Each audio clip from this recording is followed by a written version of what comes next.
A hero to some, a monster to others. He hoped to start a third world war. Ante las exigencias del imperialismo, the CIA and American Special Forces conspired to bring him down.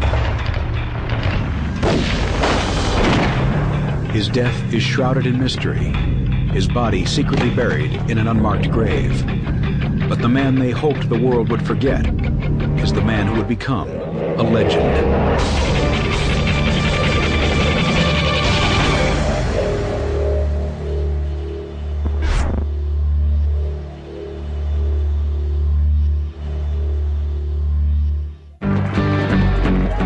He's a man lionized by youth and revolutionaries around the world. The face on millions of t-shirts. But the real Che Guevara was not a two-dimensional image, but a complex man with an unwavering goal. Che described being a guerrilla as the highest form of humankind, someone who was prepared to sacrifice himself for an ideal. In his case, it was for the cause of Marxism-Leninism, the solution to mankind's ills, and the only way to turn around the world order from one dominated by Yankee capitalism. In author John Lee Anderson's best-selling biography, Che Guevara, A Revolutionary Life, he explores the man behind the myth. First and foremost, I wanted to know what had led this well-born son of an affluent, old Argentine family, a son of the middle class, with everything going for him, to leave that comfortable existence and become the most implacable, well-known revolutionary of his day. May 14, 1928. Che Guevara is born Ernesto Guevara de la Serna in the city of Rosario, Argentina. Ernesto Guevara Lynch was Che's father. Celia was from an illustrious Spanish family. They were considered to be of the upper class. Carlos Figueroa is a childhood friend of Ernesto's. Ernesto didn't discriminate. He would hang out with all the kids, whether they were children of privilege or the children of servants. The eldest of 4 children, Ernesto is afflicted with chronic asthma, a condition that haunts him throughout his life. The family moves to the hill town of Altagracia, hoping the drier climate will help their sick son. In Altagracia, Ernesto meets Kalika Ferrer. The boys and girls would gather around to dance, but Ernesto was a really bad dancer. He had a bad ear. We'd be playing one style of music and he'd be dancing to another. The adolescent Ernesto was known for being hypersexual. His first experience was with the family maid. He would try to seduce any woman of any shape, age, or appearance. One of Ernesto's more unusual traits is his lack of hygiene, which earns him the nickname Chancho, meaning pig in Spanish. He had a shirt called the weekly shirt because he would only change it once a week. We called him Chancho, and it stuck with him ever since. But he didn't mind. He kind of liked it. Yet for all Ernesto's wild antics, he possesses a very introspective side. He was always searching for a kind of the meaning for life. He was more advanced than his peers. He read serious authors.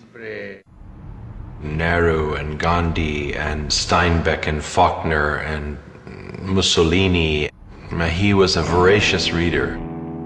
Though he enrolls in medical school, Ernesto's true education comes from the trips he takes through undeveloped Latin America. Alberto Granado was an older student. He proposed that the two take off for a journey by motorbike the length of Latin America. It was a quest to look beyond the privileged confines that were his birthright. Putting his medical degree on hold, Ernesto and Alberto head out on an old Norton motorbike nicknamed La Ponderosa II on January 4th, 1952. All we could see was the dust on the road ahead and ourselves on the bike, devouring kilometers in our flight northward. They traveled down to Patagonia and across to Chile, where La Poderosa finally gave out. Ditching the bike, they travel on foot and hitch rides on the back of trucks, heading for the interior of Chile. They traveled up to see the world's greatest open-pit copper mine, Chuquicamata, which loomed large in the imaginations of Latin Americans at the time because it was US-owned and run. It was this notion of the kind of monstrous capitalist enterprise exploiting the local workers. American companies like Anaconda and Kencock monopolized Chile's mining industry. American companies went to Latin America for two reasons: cheap raw materials and cheap wages. To a young nationalist and a young idealist of the early 1950s, it would be very hard to look upon U.S. policies as practiced in Latin America kindly. He saw something he hadn't seen before. He saw the face of poverty. Ernesto, being who he was terribly bothered by what he had seen. From Chile, Ernesto and Alberto head to Peru and then continue on to Venezuela. After 7 months on the road, Alberto decides to stay in Venezuela, while Ernesto returns home to Buenos Aires to complete his last year at medical school with a new social conscience. All this wandering around, or America with a capital A, has changed me more than I thought. When he finished medical school, he said, "See, you thought I couldn't do it, but I graduated. So pack your bags, because we're going to be leaving soon." Ernesto and Calica head for Bolivia. Along the way, they meet other young travelers. They were students. They had invited us to see Guatemala. Ernesto is intrigued by the students' political fervor and the situation in Guatemala, where President Jacobo Arbenz is attempting to bring about a social revolution through land reform. Arbenz was intent on nationalizing the unused land of the major U.S. banana and fruit companies, particularly United Fruit. Now, of course, United Fruit was a company that had very close ties to the Eisenhower administration. The Secretary of State, John Foster Dulles, had been on the board of United Fruit. John Foster Dulles was the brother of Allen Dulles, the director of the CIA. United Fruit paid a very skilled public relations specialist to kind of whip up a frenzy about the threat of communism in this small, impoverished country of Guatemala. December 24th, 1953. It is amid this charged atmosphere that Ernesto first arrives in Guatemala. Soon he is introduced to a Peruvian woman named Hilda Gadea. Hilda immediately became besotted with him. She had even went to the point where she pawned some jewelry in order to keep him in his hostels. And eventually they began sleeping together. Hilda introduces Ernesto to followers of a 26-year-old Cuban lawyer named Fidel Castro.